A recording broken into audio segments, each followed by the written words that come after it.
Now, Martin Luther King, there is someone who's really changed the world, and we can learn a lot from him.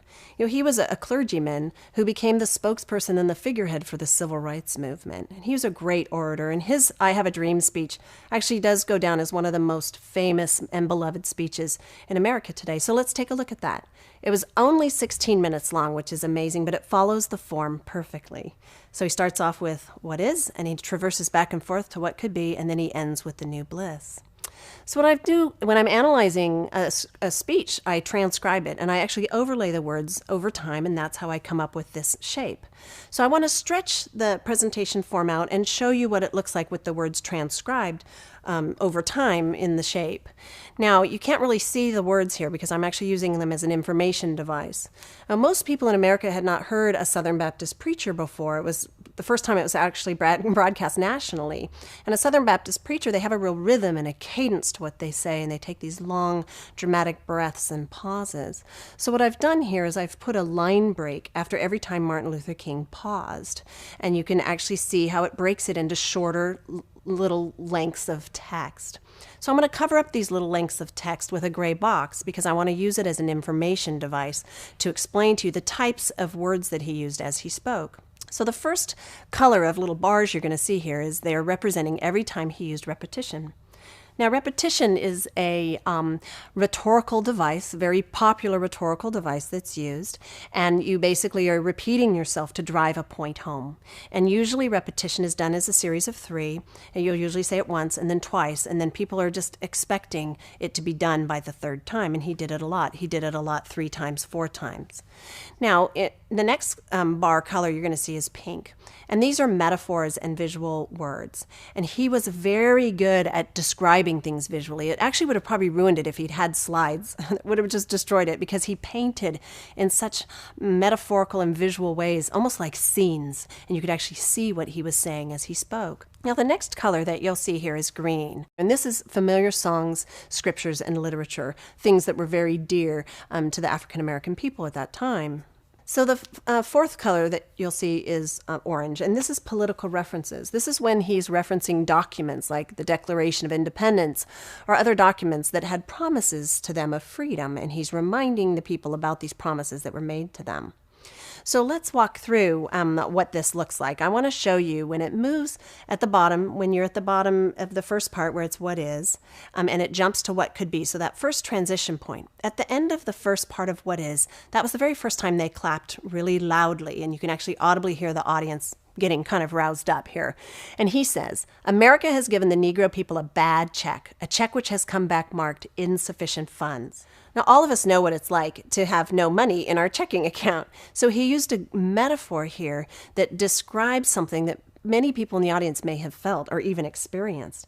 And he says that at the end of what is. And then the response to that, it's like a call and response.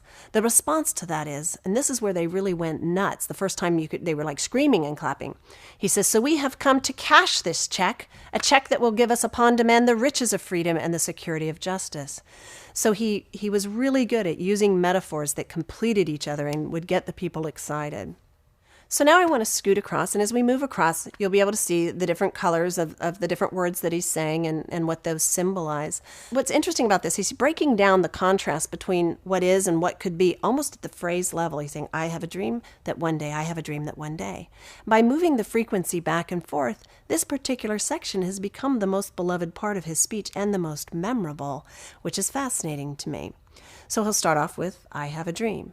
Now, the first time he says, I have a dream, he responds with a political promise that was broken. He says, I have a dream that one day this nation will rise up and live out the meaning of its creed, that we hold these truths as self-evident that all men are created equal. So he's simply saying what could be is the fulfillment of this promise that was made to us. Then he moves back and forth between I have a dream that one day, I have a dream that one day, and he continues back and forth in that manner. So if we scoot to the end, as you know, the end is where you're supposed to paint a picture of the new bliss, and Mr. King does this marvelously. But you notice something interesting at the end. The bulk of the kinds of words he uses are mostly songs and hymns and spiritual literature and repetition. So the blue there is repeating and repeating and repeating and repeating. He's driving his message home there. Now the green is really interesting to me. The first little batch of green is a quotation he made out of the Old Testament book from the prophet Isaiah, book 40. And he's basically telling the audience that if we do this, we are fulfilling scriptures ourselves. Well, that's something that would have been very special to the audience. The next little batch of green is very interesting. It's the quote from the words, "My country, 'tis of thee." It's "My country, 'tis of thee, sweet land of liberty." Now, the people at the time did not feel this was the sweet land of liberty. Now, he picked this particular song. It's fascinating to me that he picked it, because this song was what they used in the anti-slavery movement as an outcry of the fact that this was not the sweet land of liberty. So they'd actually changed up the words as an outcry against the promise of this song.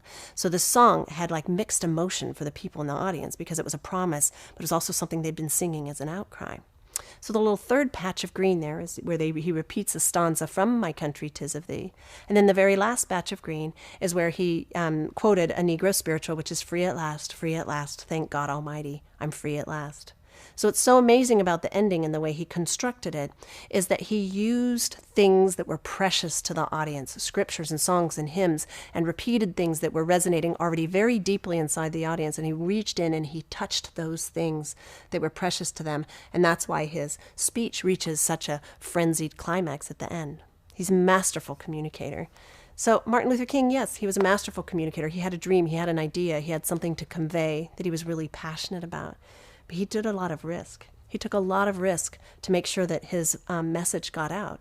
You know, his house was bombed. He was stabbed with a letter opener, and he ultimately lost his life for what was very, very important to him. So there's not very many people that are listening to this and watching it that are going to lose their life for their great idea.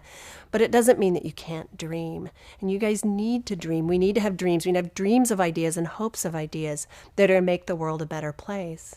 So I want to encourage you to reach deep into the audience, learn to be a really good communicator, and spark inside of your audience things that will actually help you change the world. Thank you.